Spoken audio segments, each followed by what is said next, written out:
Well, I had a very interesting conversation in the gym today. He's an acquaintance. I wouldn't call him a friend, but we see each other quite a bit in the gym. And we were talking, and the conversation turned to politics. And he said, you crackers will think that all the brothers are going to vote for Biden. I said, hey, bro, do you know what the word cracker means? He said, yeah, white folk.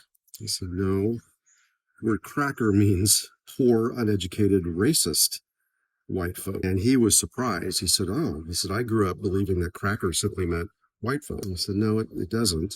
Because I'm not personally offended because that's not who I am. I'm not poor, uneducated, or racist. And my identity's in Christ. So I don't get personally offended. But as we were talking, he apologized and he learned something.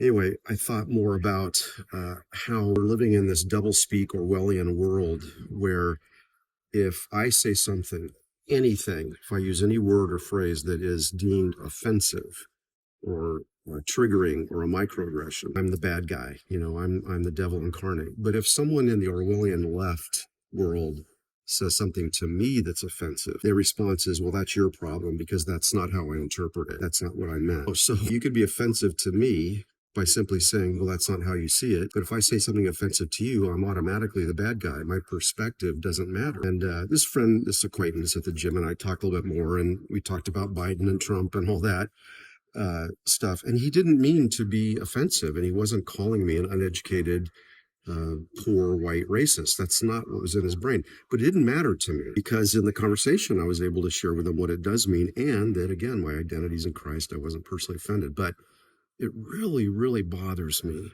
that we are increasingly accepting of this double standard in our world. That if you're on the Orwellian left, you can pretty much do anything you want.